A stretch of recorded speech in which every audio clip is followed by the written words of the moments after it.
السلام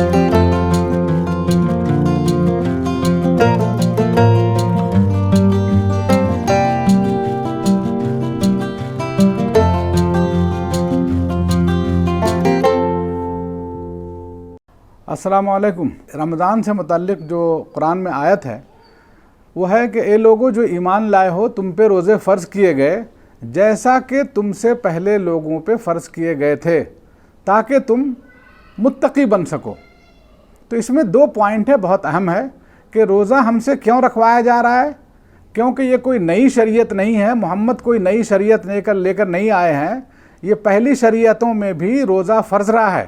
اور آپ کی اطلاع کے لیے صرف روزہ ہی نہیں بلکہ پوری شریعت جو ہم کرتے ہیں، نماز، روزہ، حج، زکوٰۃ، یہ کوئی بھی نئی بات نہیں تھی جس کو نبی صلی اللہ علیہ وسلم لے کے آئے ہوں۔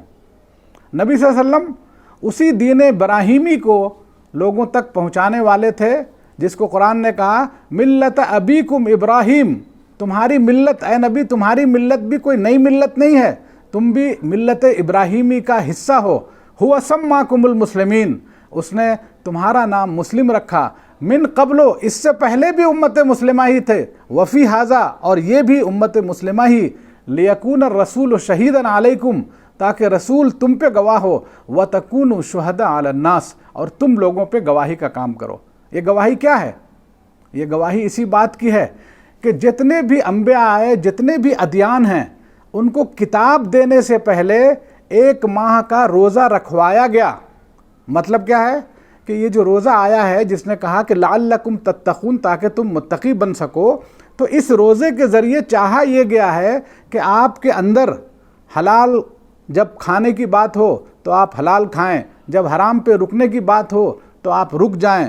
تو اس حلال و حرام کی تمیز کی پریکٹس کے لیے 1 مہینے کا یہ ریگولر کورس ہے جو سال میں 1 بار آتا ہے، تاکہ آپ اگلے 11 مہینے آپ اس طرح سے اس پہ قائم رہیں کہ کتاب نے جن چیزوں کو حلال کیا ہے اس کو حلال سمجھیں، جن کو حرام کیا ہے ان کو حرام سمجھیں۔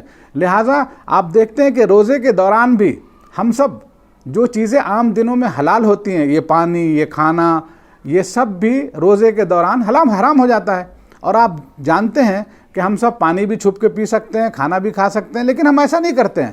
کیونکہ یہ تصور ہمارے ذہن و دماغ میں بٹھانے کی کوشش کی جاتی ہے کہ اللہ دیکھ رہا ہے۔ اسی کو قرآن نے کہا لعلکم تتقون، تم پہ روزے فرض کیے گئے تاکہ تم متقی بن سکو۔ زندگی میں یہ آنا کہ آپ کی زندگی میں تقوی آ گیا ہے، آپ کی زندگی میں حلال و حرام کی تمیز آ گئی ہے، اسی کی پریکٹس کے لیے یہ روزہ فرض کیا گیا۔ تو پتہ یہ چلا کہ جتنی بھی قومیں آئیں ان میں یہ روزہ کوئی نئی بات نہیں تھی، کیونکہ قرآن نے خود کہا کتب علیکم الصیام، تم پہ صیام فرض کیا گیا، کما کتب علیکم الصیام کما کتب علی الذین من قبلکم، جیسا کہ تم سے پہلے لوگوں پہ فرض کیا گیا تھا۔ تو پہلے بھی یہ فرض تھا، آج بھی یہ فرض ہو رہا ہے۔ ریزن کیا ہے؟ پہلے بھی ریزن یہی تھا کہ تقوی آ سکے۔ تو روزہ ایک مسلسل پریکٹس ہے، اور اس پریکٹس کو جب ہم لوگ کرتے ہیں تو اس پریکٹس سے ہمیں بڑا افسوس ہوتا ہے اس وقت کہ یہ حلال و حرام کی تمیز جو ہمیں روزے میں مسلسل 11 مہینے ہم سیکھتے ہیں، 1 مہینے سیکھتے ہیں، وہ 11 مہینوں میں جب اس کے امپلیمنٹ کی بات آتی ہے تو وہیں سے ہم ختم ہو جاتے ہیں۔ تو یہ عجیب و غریب بات ہے، یہ بہت بڑا سانحہ ہے کہ جو 1 مہینے کی مسلسل ٹریننگ ہے، وہ ٹریننگ پھر ہم جو لیتے ہیں اس پہ عمل نہیں کرتے ہیں۔ روزہ جاتے ہی ہر چیز ہم سے چلی جاتی ہے، وہ ایسا لگتا ہے کہ یہ ایک سیزنل عبادت ہے، حالانکہ یہ تقوی ہے ہی نہیں۔ قرآن کہہ رہا ہے کہ روزے کا مقصد بتا رہا ہے تاکہ آپ کی زندگی میں تقوی آئے۔ تو یہ کیسی بات ہے کہ آپ 1 مہینے تو اللہ سے ڈریں، نمازوں کی پابندی کریں، یہاں تک کہ آپ تہجد اور تراویح اور قرآن کا اہتمام کر رہے ہوں، اور بقیہ 11 مہینے آتے ہی آپ اس سے ایسے نکل جاتے ہیں جیسے کوئی گدھے کے سر پہ سنگ نہ ہو، اس طرح سے نکل جاتے ہیں اللہ سے۔ تو یہ بہت ہی بری بات ہے۔